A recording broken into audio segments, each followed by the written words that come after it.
I just want to introduce Emma real quickly. She came to us in August of last year, and we very excitedly um, made her a member of the collaborative. She is a practicing doula. She has been doing this type of meditation work with folks for many years at hospice. She finished her training at the Conscious Dying Institute in 2019. And I also just wanted to mention that you've done training, the meditation and mindfulness teacher training, as well as the transformational breath work with the School of Positive Transformation. So you're bringing those gifts to us tonight. Is there anything else that we want to mention, that maybe high points that I left out, Emma? Yeah, I mean, I think you covered the basics. I came to meditation myself when I was kind of in the midst of a lot of upheaval and grief. So hi everyone, welcome everyone. Just doing some introductions. But yeah, I was just saying, so I started doing my own meditation work really from that very raw period of time in my own life. So it's very tender to my heart, very personal to me, and it was a lifeline to me, many of these practices. So it's one of the pleasures of my work to you want to make these experiences meaningful, and this is one of the ways I have. So yeah, I was really happy to be sharing. Well, thank you for bringing that to our entire group. And just know, since we had several folks that wanted the recording, that there's the collaborative will be out here in the ether as well. Yeah. So we did have, through the listing, about 14 signups, but should we just go ahead and dive in? Yeah. Thank you, Emma. So in this session, we're going to kind of get into why meditation is such a useful practice when you're dealing with grief. And we're also going to do a few short meditation practices. So I'd like to just begin with one, just like it's a grounding meditation. I pretty much do it in almost all my groups, just to kind of bring us into the space together. So I invite you to, if it's comfortable for you, to take one of your hands and place it over your heart. And take your other hand and place it over your belly. And if you like, you can let your eyes close, or you can keep them open. But we're just going to begin by taking just a few deep breaths. Full, complete inhales in through your nose, filling your lungs completely, and then long, slow, luxurious exhales out through your mouth. If you like, you can try pursing your lips, which extends the exhale, which is very relaxing, and it also makes a nice noise that you can listen to. So just a few rounds of those deep breaths, inhaling in through the nose and then long, slow exhales out through the mouth. And I'll join you for a few breaths.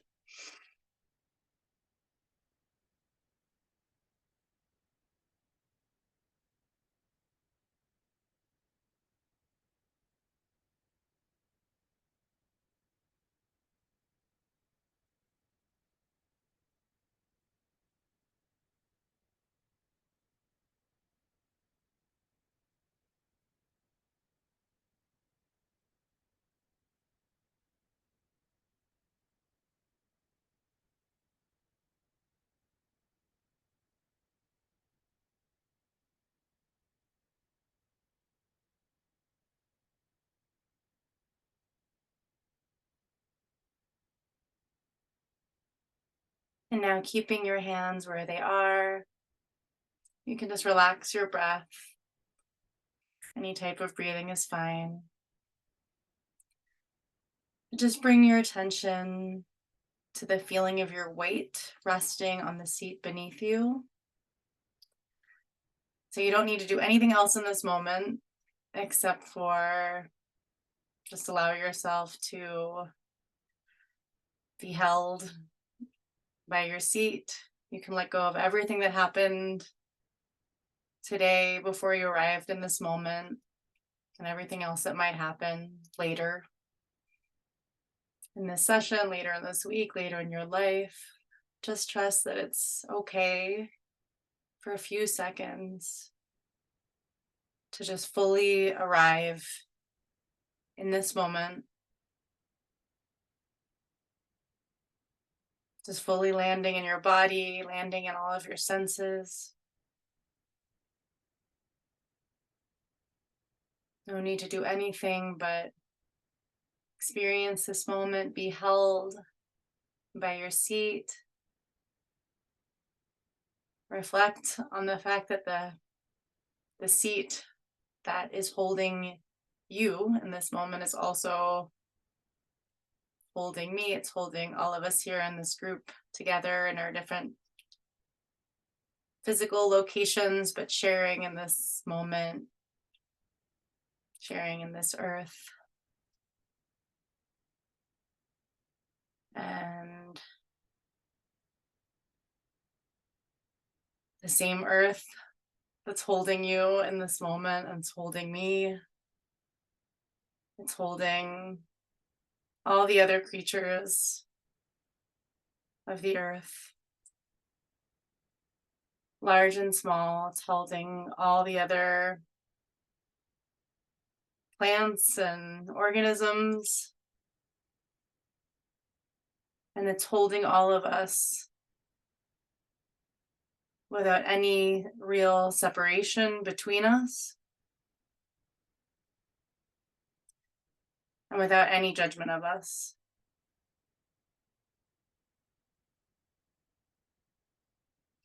So see if you can feel that holding by the earth in this moment. See if you can feel that full acceptance, that full belonging to the earth and to this moment, exactly as you are.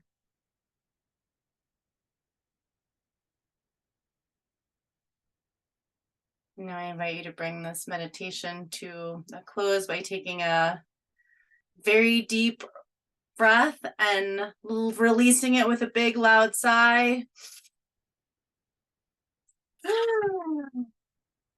Relax your hands. Open your eyes and come back into the room.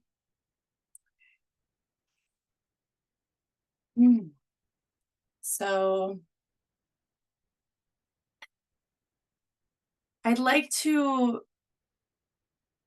talk for a while about why meditation can be so meaningful when we're dealing with grief. But I would like to hear from people in this group just to start off with, and we're a pretty small group, so feel free to just jump in. Just what you kind of most hope to get out of a session like this. What kind of brought you here today, and what you would want, why you came, what you would like to get out of a session like this today.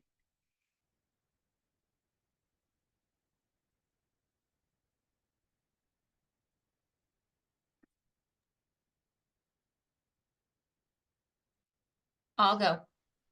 I'm here to restart my meditation program again, and I thought this would be helpful to do that. So I thank you. Anyone else willing to share? I can go next. I work in death care and I teach mindfulness as well. So grief and meditation I'm frequently engaged in, but I thought, oh, this is a really wonderful invitation to break out of my own habits and patterns and also have a bit of tending for me. So thank you. Anyone And else? for me, I would say, as per the usual, looking for stillness. And I know that you came to this, as you said, when you were grieving, maybe acutely and needed a tool. But I was just thinking, like many of us have come to this work because we had a life-altering loss of someone we really loved. And I was just thinking, actually, this is sort of a way to collectively have a memory without maybe getting drawn completely into it, but that it's appropriate for remembrance also. Thank you. And I think I was a lot like Kelly, where I've brought grief to meditation, but haven't thought of it as grief meditation.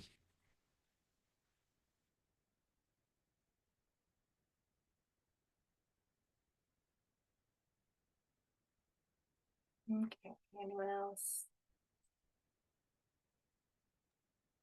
I'll just say that there is so much grief in the world right now that I feel like any tool I can use to help mitigate that is helpful. So thank you. Hey Emma, hey everybody. I am here for personal and professional reasons. I facilitate guided meditations and for griefy stuff, for suicidal ideation, for transition, all of the things, but I'm always looking for new little gems or thoughts, insights, tips, tricks, tools.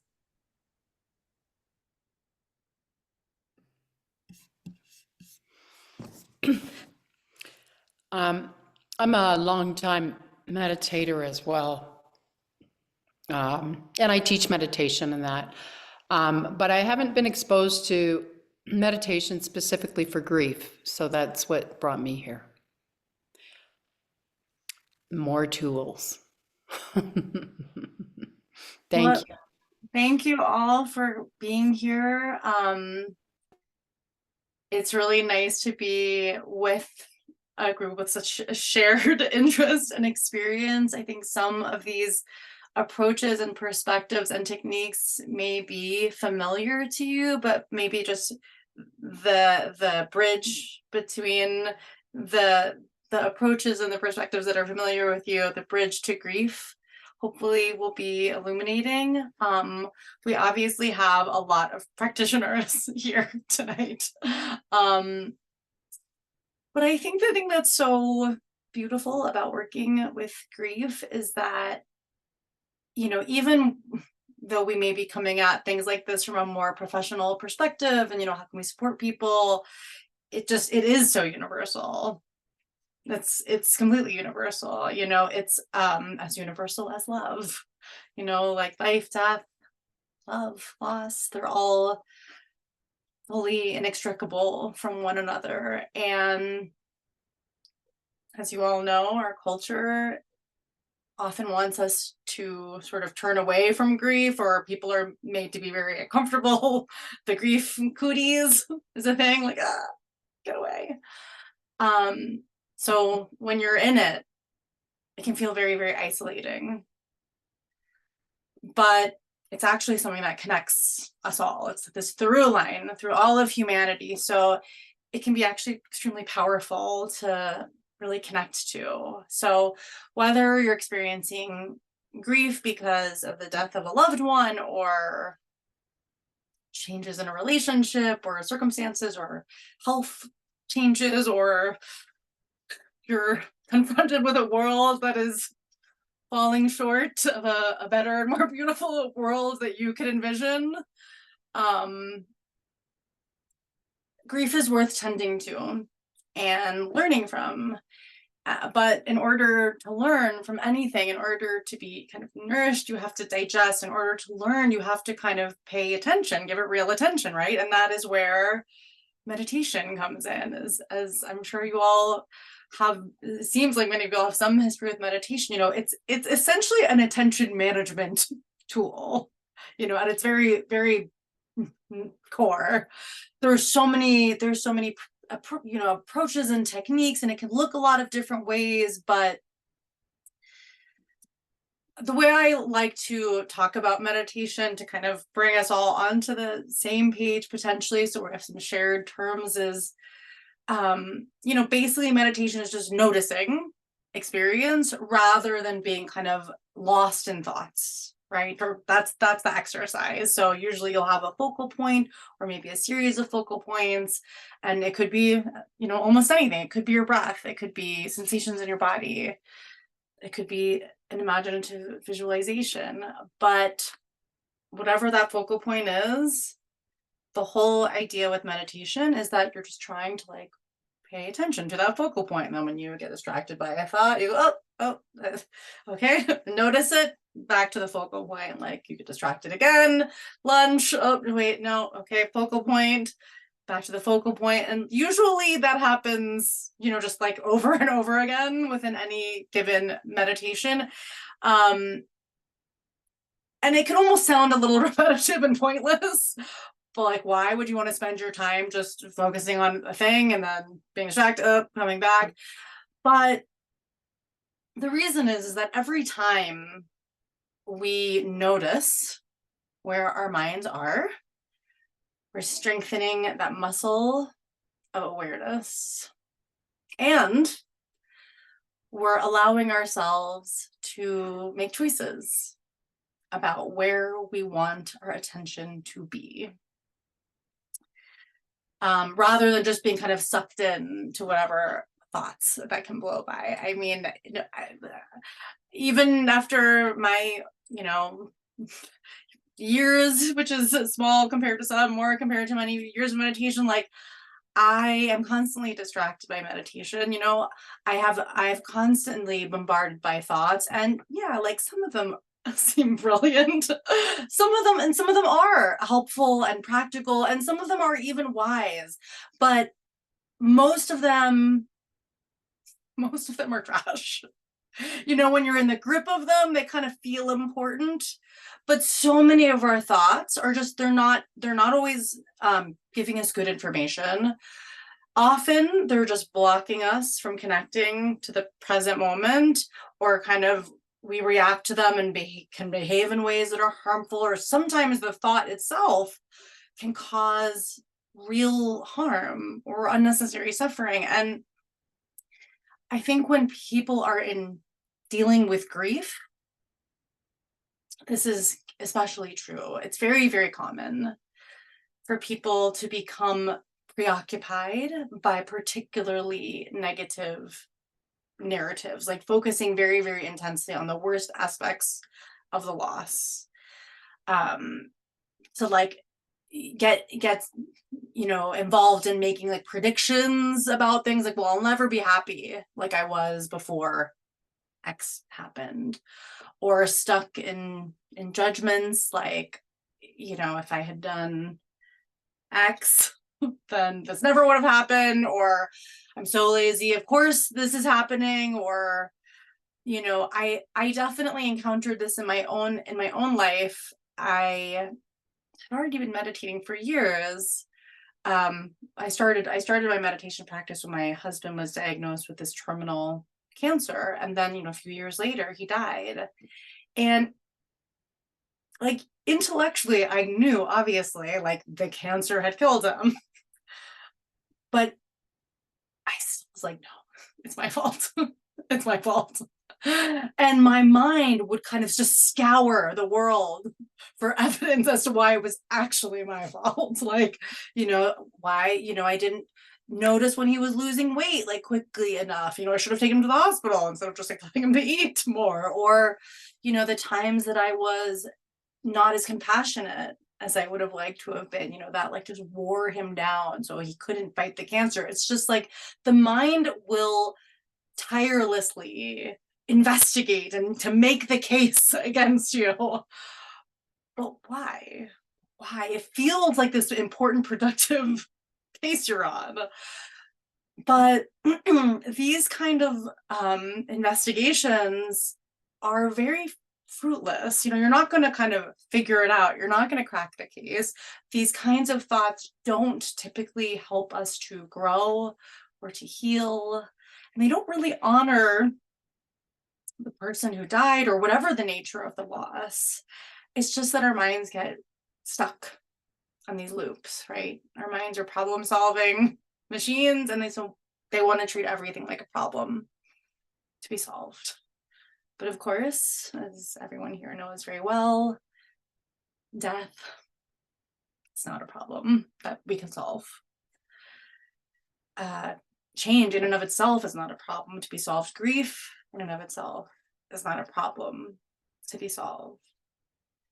They're just inherent features of being alive. And if there are problems to figure out, we'll do a much better job if we can kind of take some calm and perspective, kind of ground ourselves in our senses, so that we can actually get a lay of the land. We're much more likely to figure out how to get there if we first see where here is, what's happening here.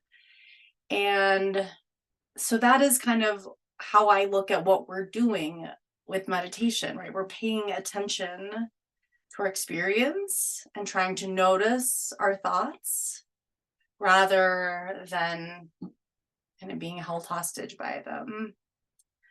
So the plan is to do two more little short meditation practices. You all have a lot more meditation experience than I planned for, but I trust in your tapping into your beginner's mind for this practice. So if you're happy to just go into oh, thank you. To just go into a short meditation practice where I will guide you through a few different focal points. Oh, yeah, thank you, Tanya. There was a study that showed that 80% of our general thoughts are negative. Yeah, our brains have a negativity bias. And when we are dealing with grief and pain, it actually increases the negativity bias. Let's take it again. So yes, okay, we're in the hive mind, but let us move into a short meditation practice. Just get into any comfortable position for meditation. I always like to think of kind of combining alertness with softness, whatever that looks like in your body in this moment.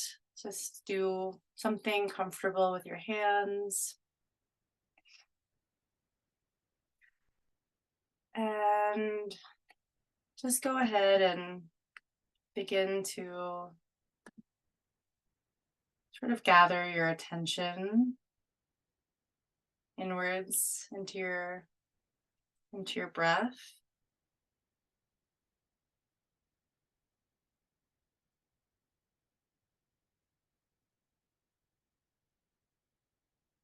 Just know when you're breathing in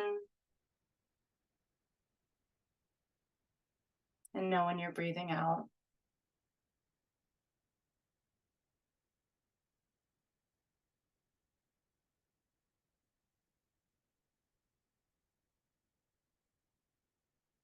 You might notice a coolness on the inhale and a warmth on the exhale.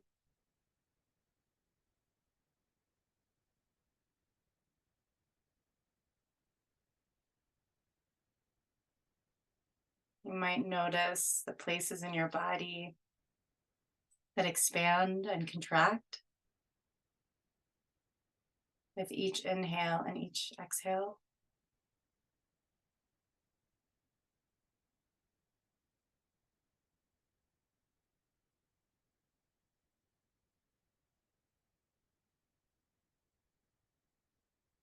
If it's helpful, you can gently note each inhale with the word in and each exhale with the word out.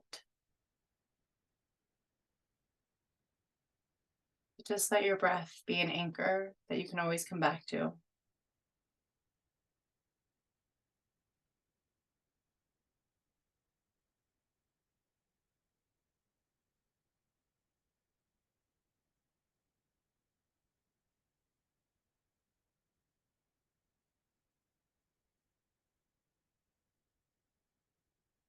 And when thoughts inevitably arise, simply notice them. Just bring your attention back to your breath. So there's no need to push the thought away. Just try not to get too involved. Trust that if the thought is important, it will come back to you. And so it's perfectly safe, and you have carved out this time right now to simply Be present. So just see if you can stay with your breath.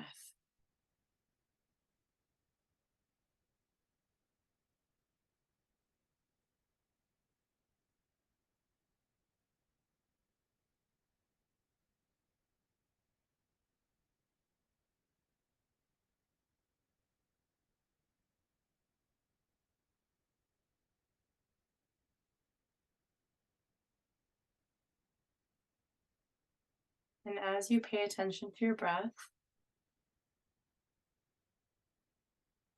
if other bodily sensations call for your attention, then you can just let them become your focal point. And you can leave the breath and just open to the sensations that are appearing, becoming predominant in your awareness. Maybe there's an itching or a tingling, pressure, temperature. Just notice all the different notes of the sensation.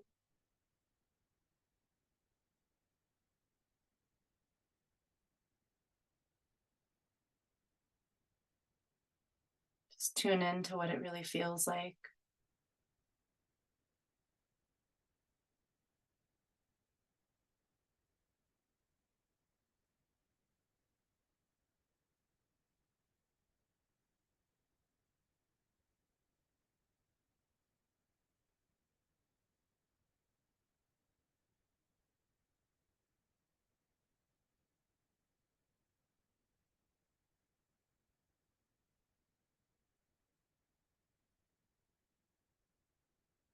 Whatever sensation you're attending to, try and absorb it with your awareness like a sponge so that the sensation becomes full with attention.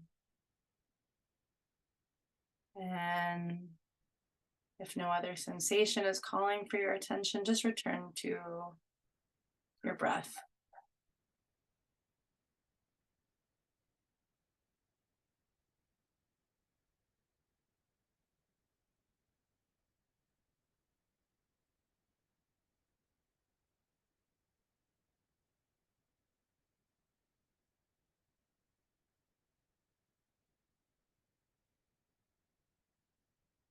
And when thoughts arise, just simply notice them.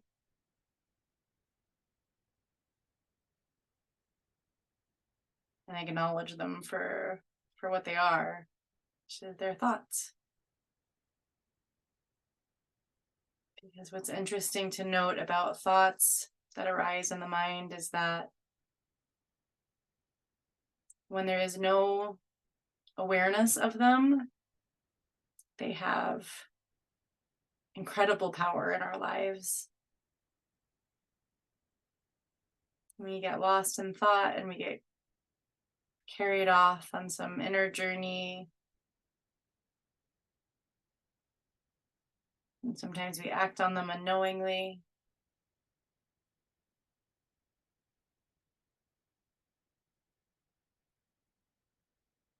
Unnoticed thoughts are like little dictators. But as soon as they're noticed, they lose so much of their power. So we're just building more and more awareness of thoughts. And just letting them exist without identifying too strongly.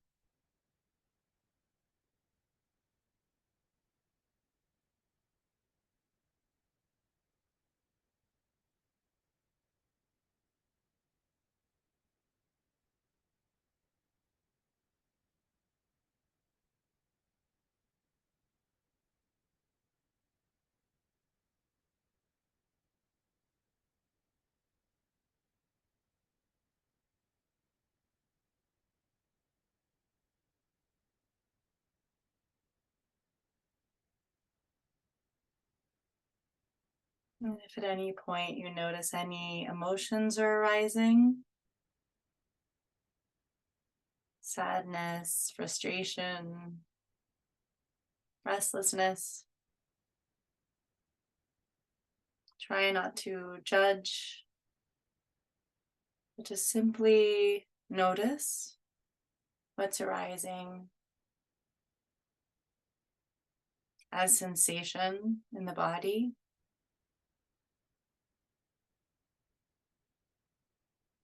Where do you feel it?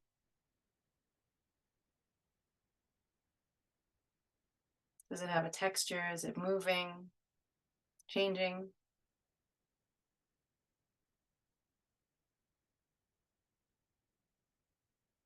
Just allow yourself to observe. There's no right or wrong emotions, no right or wrong feelings.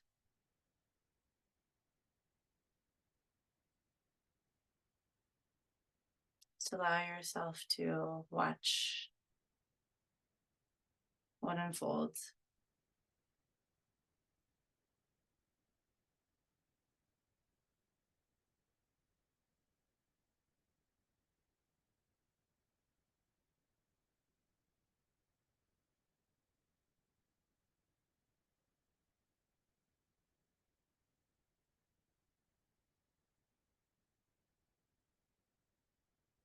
Now I invite you to deepen your breath. You can bring in a little movement, maybe some stretching, maybe some rocking, maybe some sighing, whatever feels good in your body right now to bring this practice to a close. And when you're ready, open your eyes and come back into the room.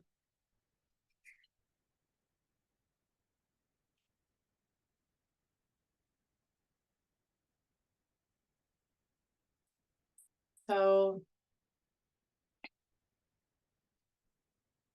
everyone had their own practice, their own experience, but what you might have noticed is that even in a short practice, sometimes especially in a short practice, just how wild the mind is, how many many directions it can go. So if that was the case,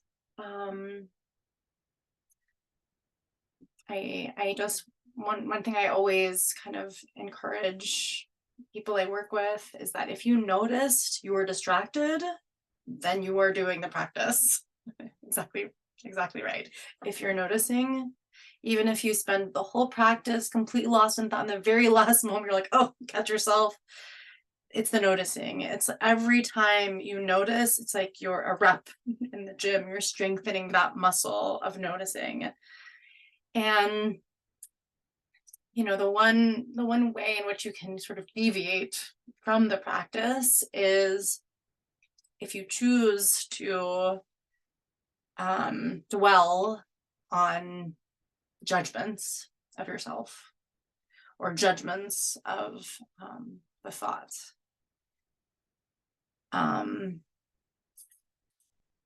Self-compassion is a foundation of mindfulness, and it's a foundation for resilience and for compassion, sustainable compassion towards others. And a lot of people struggle with it, but it can be an especially short supply when people are dealing with grief. It is just remarkable, really. I mean, everyone has their own little inner voice, their own little inner critic, which for many of us is responsible for a lot of our inner mental chatter. But for some of us, for many of us, the inner critic is a bully, is a real inner bully that just takes it upon itself to kind of hold us up to this standard, and to criticize us, even when we are dealing with our most profound losses, and even when our suffering is the greatest. And sometimes that's when the volume even amps up even more on that inner critic. So I'm sure, you know, in your own grief work that you've all done, you've heard from people who maybe experienced yourself, you know, this what kind of what I shared, you know, if I had done this, then this wouldn't have happened, or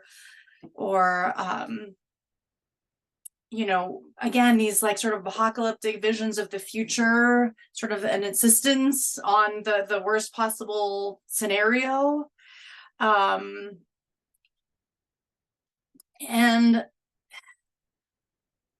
part of it again is that negativity bias that is so exacerbated when we're in pain. Part of it is we're suddenly confronted by things that we can't control. We're slapped in the face by things we can't control, and so we're like want to kind of wrestle back control by being, well, I actually could have controlled everything if I had just done this, you know, I am actually in charge, I just have to. So, and the culture is very, you know, really reinforces this inner critic because it's a very perfectionistic culture about everything, right? No one wants to be average. Average sucks, you know, like no one wants to be average at everything, although obviously most of us are average at most things. And this comes up when people are grieving, you know, if everyone wants to be doing it exactly right, and you know, they're held up to some idealized vision of grief, and certainly with meditation an idea of perfection arises. So it's like we have all these different lines of thinking that our inner critic is responsible for, and it's like, again, you know, we can like make these cases as to whether or not they're true, but most of these things we could never possibly know to be true. And more importantly, they're not helpful. They're kind of the opposite of empowering, right? They leave us feeling deflated. They leave us feeling, you know, we lose kind of confidence in ourselves. So it's hard to get motivated to kind of actually achieve our goals or take care of ourselves. When we're suffering, what we need is tenderness and understanding and comfort. And it's most powerful when we have access to that within ourselves. So in my work, I do a lot of self-compassion practices, a lot of self-compassion over and over again. I completely draw from the work of Kristin Neff. If any of you guys are familiar with her. So this is absolutely lifted from Kristin Neff. If you haven't already stolen from her, I recommend it. She has tons of books and content and resources out there. I highly recommend them. She is like the pioneer of mindful self-compassion work. And it has been, I mean, I asked I have an ongoing grief group and that I've been doing for years, and we met this week, and I asked, you know, what have been the practices or the things that have been most helpful, you know, that we've done in this group together. And one thing that they mentioned was the mountain meditation, which I have a recording of. I'll send you. It's a very beautiful guided imagery of mountains. Colorado people love it. Very relaxing. But the other thing they mentioned, self-compassion. It's just so needed. So if you're not fully familiar with Kristin's 3-step self-compassion practice, my plan was to kind of go over that and then run through it as a meditation. But I also just feel a little bit like I've been talking for a while, and I just see a hand up. So I wanted to kind of just, you know, facilitate a little bit more conversation by stopping talking myself. And Kelly, looks like you have a comment. Thanks, Emma. I so agree with everything that you've just said. And I'm also really struck, you know, so the group that's gathered here, I think you expressed maybe a little bit of nervousness around the fact that many of us have practices, you know, that we are actually teaching. And You have such a warm presence. You have a beautiful way of inviting us, with all these prompts in the meditation. And so the thing that I wanted to comment on, I mean, again, as somebody who teaches, probably many of us here are the helpers. Fred Rogers' advice: look for the helpers. We're probably the helpers. I know, and we heard it expressed by a few people. I came here tonight with curiosity, like in my head. Oh, I wonder what this would be like, what Emma offers. And I live in Canada. What's happening in the US is like arm's length. So there's a real separation, head, body, arm, that's happening to other people. It's not happening to me. Getting to the point of what I want to say about it is that, and so then when you started this meditation for us, the second meditation, I was so shocked. Tears came right away.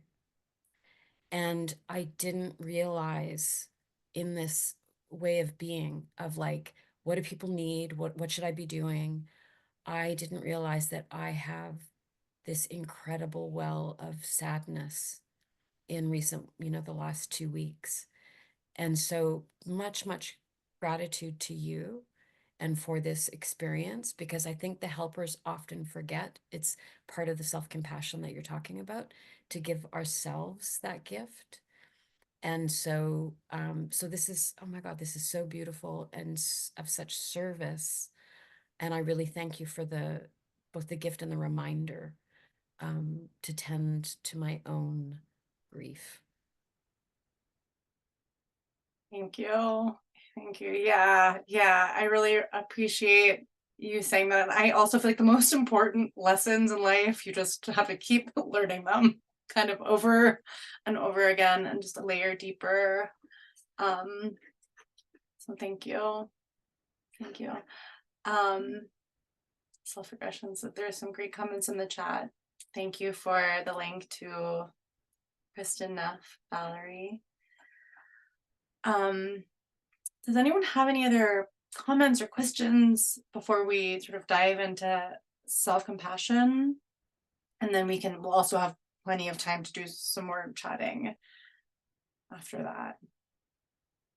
I think some of the things that come up for me, especially when I'm doing anything sort of griefy or trauma informed, in general, it's super important, but to give a lot of like options or stuff around when everything feels so out of control, to give someone the semblance of control around if it feels okay to close your eyes. You had said like find something to do with your hands instead of being like really prescriptive, keeping it very open, giving them a lot of choice and autonomy in the ways that they're choosing to practice. I have Ehlers-Danlos syndrome. I choose to put my body in certain positions. A lot of times I'm laying down, like my back is killing me right now. And I could do that, right? Like I have the ability to do that now if I want to, but that's a big thing for me for sure. And then another practice I really love is personification, like giving personifying grief and really tuning in and listening, like, and not just grief, but it's similar to some like inner child work too, where it's like what is it telling you, communicating with it and really having that relationship with the grief is something that I also really love to use with folks. Thank you so much. I really resonate with your comment on choices. When I first started meditating, like it's very common, like to have the focal point be the breath, but I was just so stressed out. I would like, I don't know, like it was like I forgot how to breathe, I was sort of hyperventilating. And I've heard this is not uncommon actually for people who are in real overload.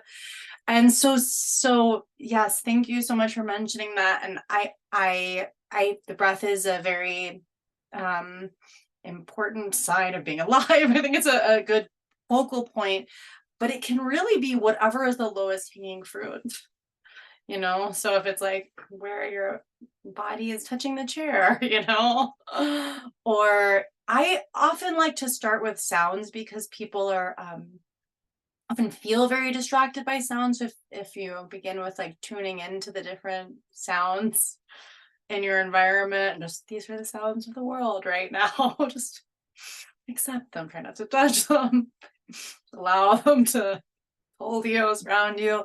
It can release that feeling of like, oh, I can't concentrate, there's too many sounds. But yeah, I love that comment about choice, both for when we're supporting other people and just for ourselves, you know. The point is not to be some like athlete of meditation, you know, with you know, just to be a radiant sphere of awareness at all times. I mean, maybe that's not my goal, but it's just to kind of touch in with something in the present that's like available to you.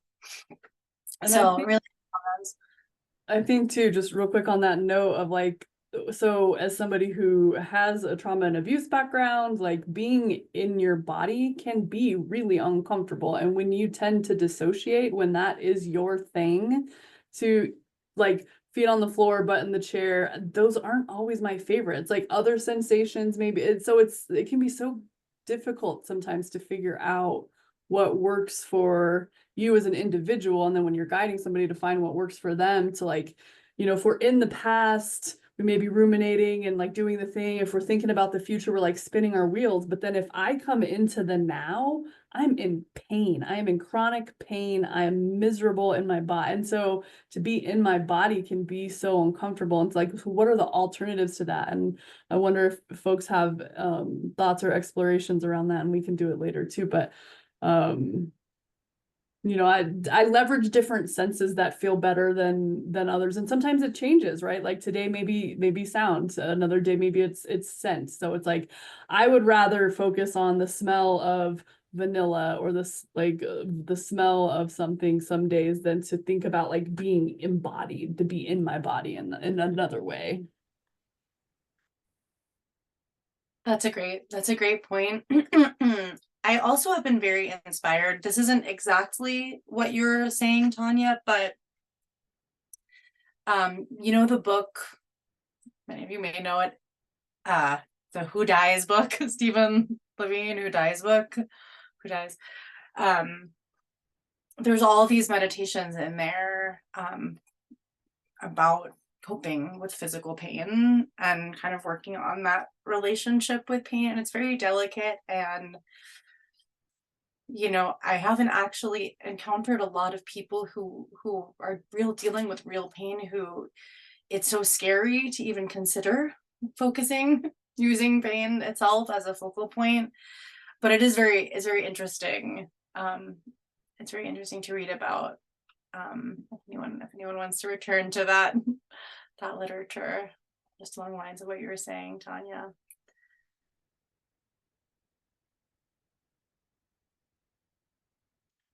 Well, you know, again, like all of these, you know, these obstacles that arise, you know, when people are trying to do this meditation thing, I just want to do the meditation thing. I heard it's supposed to be good, you know, I'm trying to do it and I can't, you know. That's why self-compassion early on is just so important, so worthwhile, of practicing sort of out of context, sort of practicing as a practice. I was teaching this, just as a little anecdote, I was teaching this self-compassion practice for so long, you know, just teaching because it seemed good and I really enjoyed when I was doing it with the group. You know, I found it and I brought it in, and then I had this experience in life where I like screwed something up. I forgot my kid was going on a field trip. And they were going to like a mountain. He didn't even have a coat or lunch. It was like, I felt so bad. I was just like, I just felt like such a like failure as a mother. It was like sad. I'd forgotten, you know, like, oh my God. I was hating myself so much. And I was really like in it with myself. I was really giving it, like letting myself have it. And then I like remembered this self-compassion. And I was like, don't be a hypocrite. do the practice. You know the practice. You've been teaching it. Do the practice. I didn't want to do it. I wanted to be mad at myself. I wanted to tell myself what a terrible mother I was. But I was like, no, no, again, don't be a hypocrite. Do the practice. And it was just so beautifully, almost frustratingly effective that I really was able to kind of let go of yelling at myself, which doesn't really help my kid. But anyways, well, I'm a real true believer in self-compassion in this particular exercise. It is 3 steps. So I'm gonna go through the 3 steps. Are you guys, do you all know, like, how familiar are people with this? Are you familiar generally with Kristen enough, or does everyone know these? Yeah. Shall I still run through all the different steps? Is that sounding worthwhile? Okay. So the first step is just bringing kind of mindful awareness to the suffering that is happening in that moment. Just actually noticing it. And it sort of seems like, well, if I'm suffering, surely I already have noticed it. But yes, yeah. If you're in that inner critic, once you start on that whole tirade of self-judgment, I'm all the things I was talking about with this experience, where I've got my son's field trip, you're actually not in the pain of it. It's in some ways it's more comfortable to be in the self-critic, because the self-critic isn't the one that screwed up.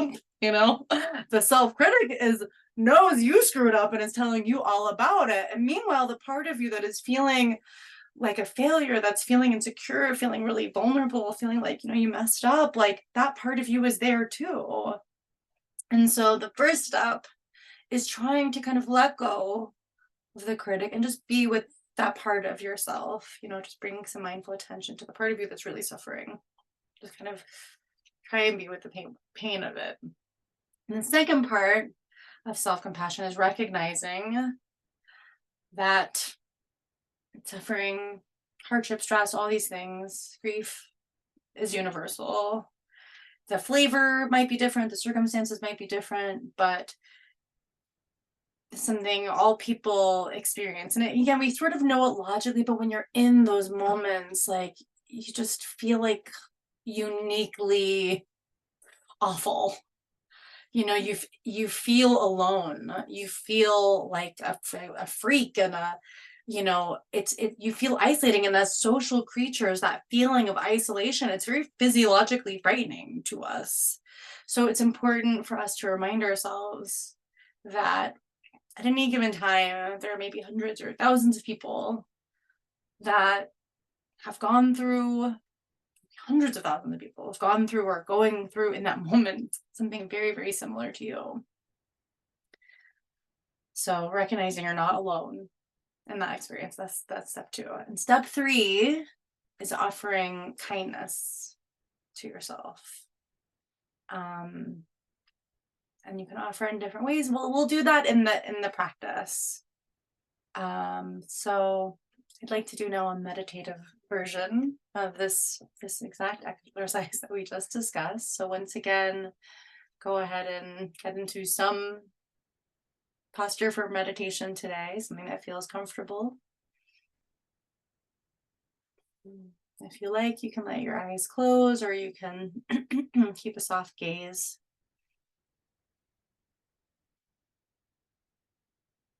Maybe take a few deep breaths.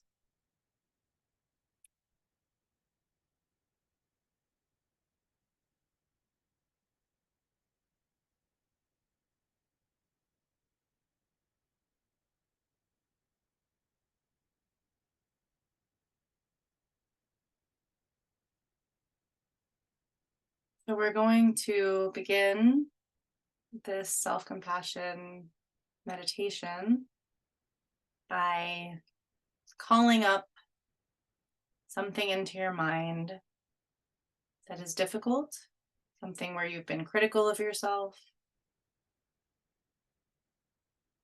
something you struggle to accept, maybe a mistake you feel you've made or some perceived inadequacy. And just really bring it into your mind's eye for a moment.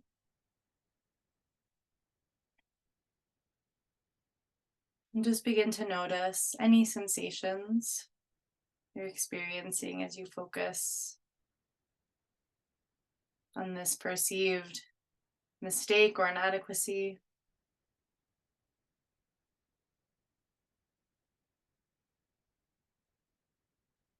Notice any emotions that are arising.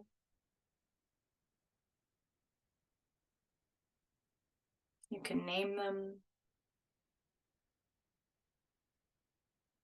Maybe observe where in your body you're experiencing them.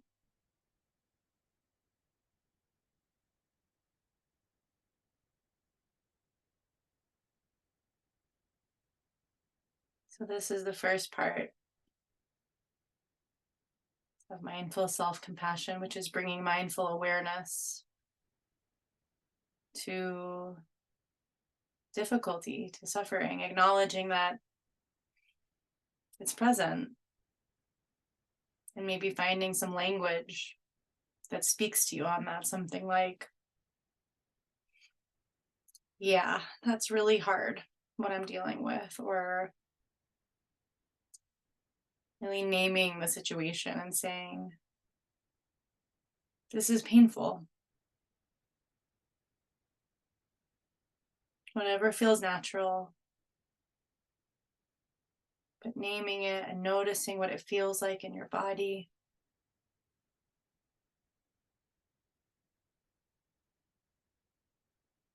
Just allowing yourself to be with the suffering. Now the second piece of mindful self-compassion is reminding yourself that suffering is a part of life.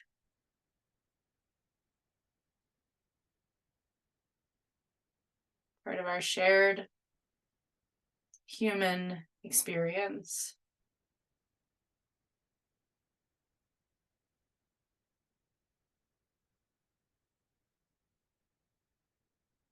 And again, finding some language that speaks to you on this, maybe something like, it's not abnormal what you are going through. Many people have gone through or are currently going through similar kinds of experiences. So you're not alone in this.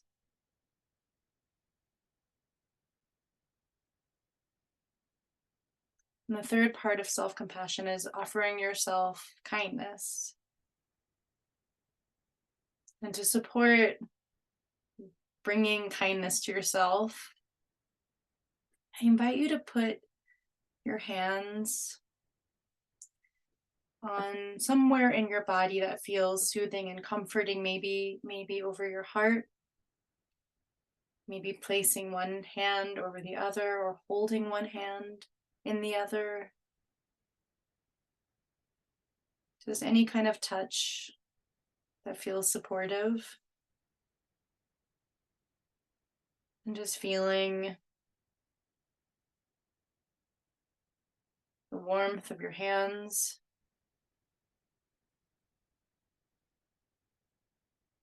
Just letting feelings of caring stream through your fingers. One of the things that's important to remember about being human is that physical touch is important to our well-being. When we are physically touched, we produce oxytocin, which is a hormone and neurotransmitter that reduces stress. It helps us to regulate our emotions, and it makes us feel connected and loving.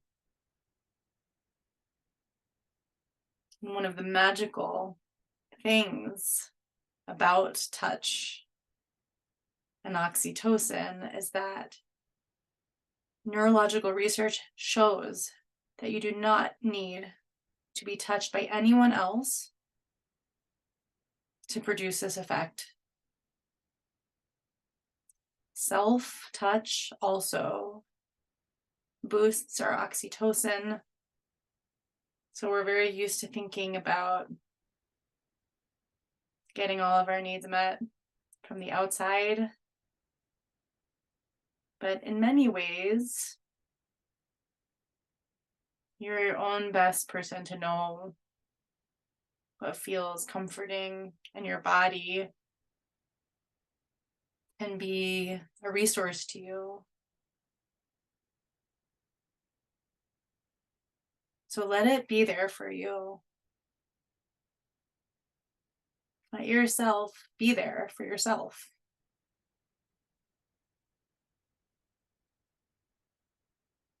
And so I invite you right now to offer yourself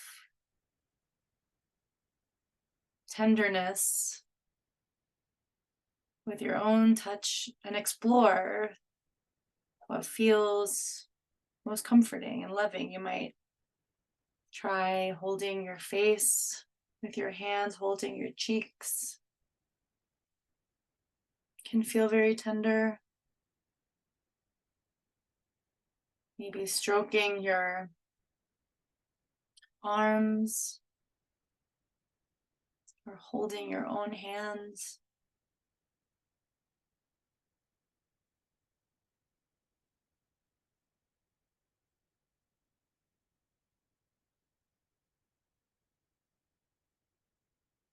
Maybe wrapping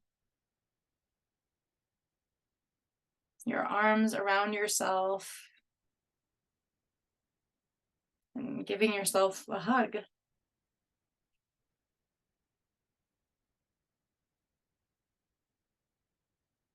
And as you allow yourself to offer yourself kind, tender, comforting touch, use some language, the kind of language you would use with a good friend who was going through something similar to you. And offer yourself kindness with those kinds of words. Maybe you could say something like, "It's going to be okay. I care about you." You can even use your own name. It can be helpful to use your own name or even a pet name if that feels comfortable. Like, "Oh, sweetheart, it is so understandable that you feel this way right now.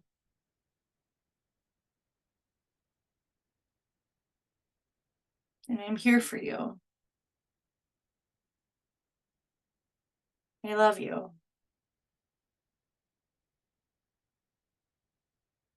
Whatever words express your genuine caring and tenderness for yourself.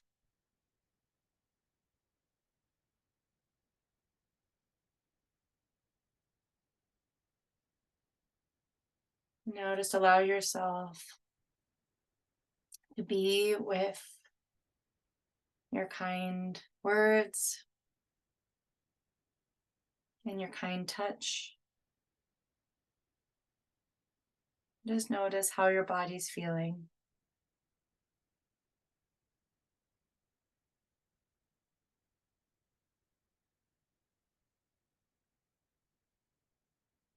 And now go ahead and once again take some deep breaths. Sigh, rock. Take little sips of sight with your eyes or whatever feels right for you to bring this practice to a close, and when you're ready, open your eyes and come back into the room.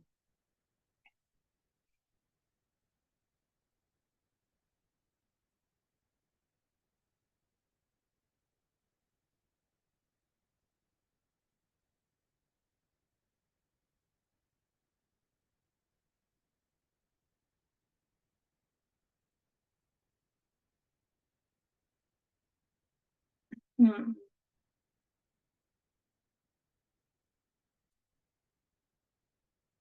So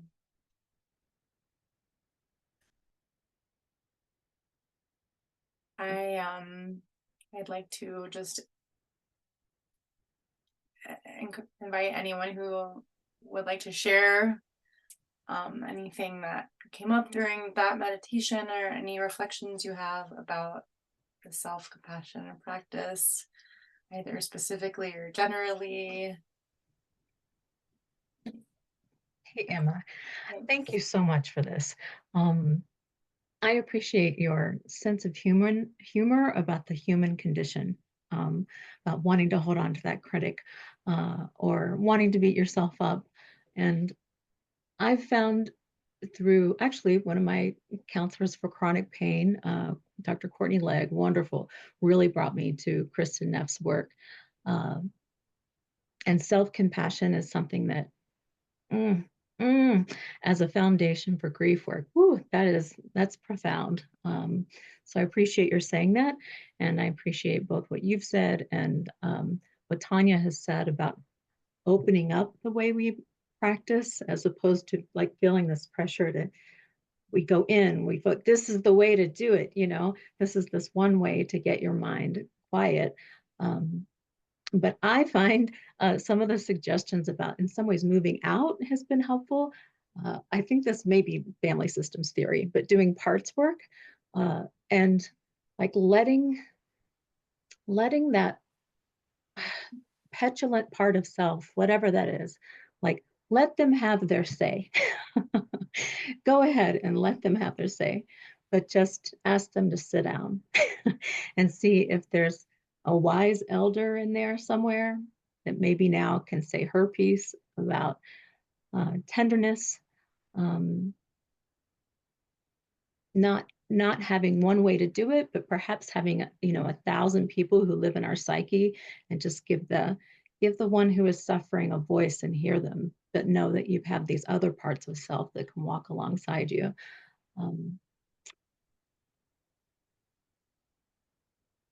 There was some other thought in there, but I just appreciate the opening up to the ways to do it instead of just the one way. Thank you. Yeah. Thank you so much. I really want to just lift up, especially what you said about the inner voice. It's not to like, shut up, you stupid. Like, it's trying to help you, it's for a lot of different reasons this wiring has been set. It's actually, it has some sort of survival, sort of social survival mechanism, but it's like that voice just, it's not bad. It just doesn't have the full picture, it's not always coming with wisdom. It is trying to help you. So yeah, it's like, yeah, like the petulant child. It's like, I hear you, child, my inner child, but I'm not gonna necessarily follow all your directions. But yeah, no, thank you so much. Very, very important point. Very important point. Any other? I grabbed my Who Dies book, and it's so funny because I actually had my bookmark in the pain meditation section, but I have to show you this because might be backwards on your screens. Oh, it's not gonna, because I have my ring light on. Hold on. It's a picture I took in a cemetery. This is completely unrelated, but it's funny. It says this person's last name is Hedges, and there's hedges all around. Those are the only hedges in the cemetery. But thank you for the reminder of the meditations that are in here too. Emma, I just wanted to say thank you so much for this. I really appreciated the practices that you walked us through, for sure, for me, for myself, but also for my clients. I mean, in my death doula practice, I think that was one of the things that surprised me the most 8 years ago when I started, was the lack of self-compassion that people had, particularly people who were dying. And, you know, I had one client that was like, I should be doing better at this. And I'm like, what are you talking about? I mean, and so to have this practice feels very helpful. But you know, not just the people who are dying, but their loved ones too. Everybody has this idea that I should be doing better. I should be, you know, handling this so much better. And I just want all the ways that I can remind people of self-compassion, because it just seems in such short supply. And so I really appreciate this, just for myself and for clients. So thank you. Thank you. Yeah, so Kristen Neff, she does often and bring in self-touch, but I've actually come to, and when I do longer practice, really draw out the self-touch. And sometimes I'll do with my grief groups and my grief clients, just sensate focus, sort of self-touch focus meditations. And especially, you know, older people, and sometimes people who have like, lost spouses, they're touch deprived. It's a need that it sort of feels, it can feel like, you know, there are people who are very deprived of touch. And I do sometimes bring up, I didn't in this meditation, but sometimes when I am kind of working with someone who is bereaved and is missing the touch of a specific person, I do like to acknowledge that, you know, it may, you might notice thoughts like, you know, well, I wish, you know, this other person was hugging me instead of sitting here hugging myself.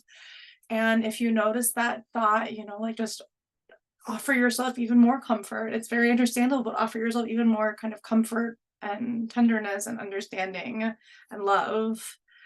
And sometimes I will also segue the invoking of your imagination to invoke the idea, the energy of the person that you miss, and to allow them to hug you with your own arms. And some people really respond to that and love it. And it almost can become this more like a grief ritual in and of itself.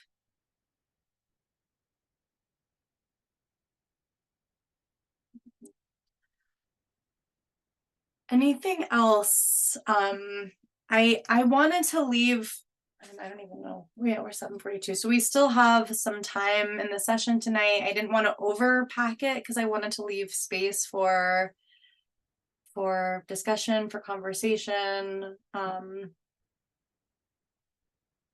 We can also finish early.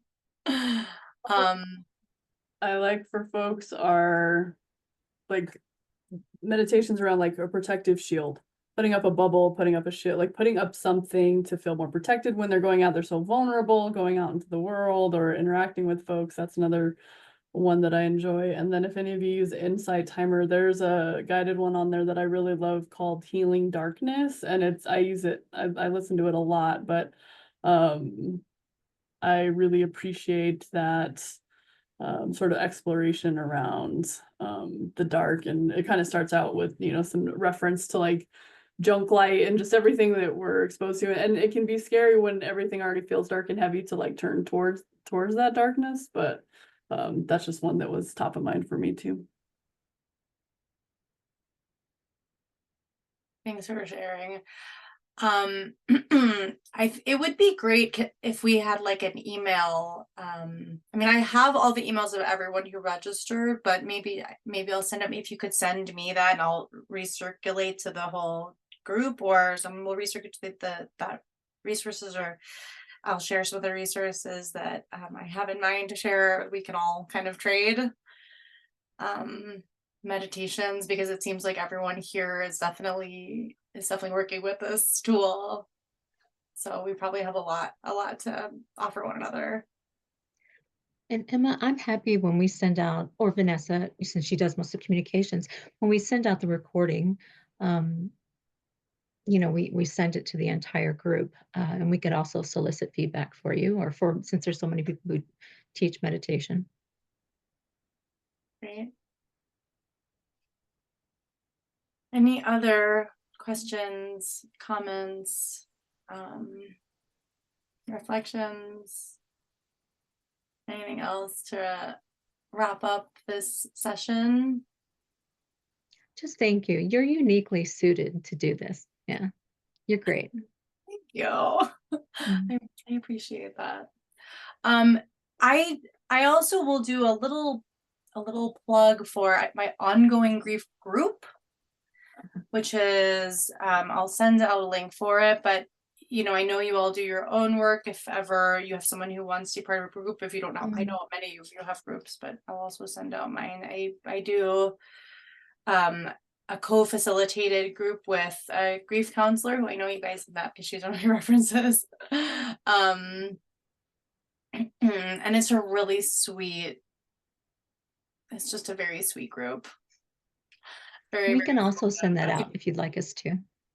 Okay, yeah, I will. So it's focused on meditation for grief as well. If you're not already a member of the Grief Network Alliance, I would look into that. It's free. There's a bunch of us in there already, and I'm working on coordinating a calendar for them so that we can have these types of events available to everyone who's on the member list, so that if we need to make referrals to folks or need it ourselves, that it'll be on that calendar, just as an aside. Thank you. Yeah, I don't know if it was from you or from this group, some way of this group, but I feel like I just heard about the Grief Network Alliance. So yes, thank you for reminding me to go back. Was it in an email? Probably, yeah. Yeah, okay. And so Vanessa mentions them Vanessa, frequently thank you. when they have events. Oh, Perfect. there it is. Yep. That's helpful. Thank you. Well, in that case, we will all be in touch. Thank you so much for having me, for showing up today. This was very helpful. There's a lot of collective wisdom and experience in this group, and it's just really so nice to be with all of you. And I wish you all a gentle evening, a gentle week ahead. Yeah. Yeah, just be well, everybody. Thank you. Thank you so much. Thanks. Night, everyone. Bye. Bye.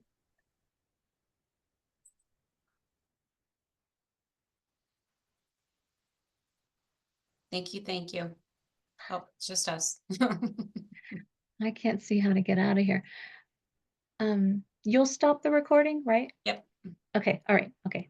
Have a good night, hon. Good night. All right. Bye.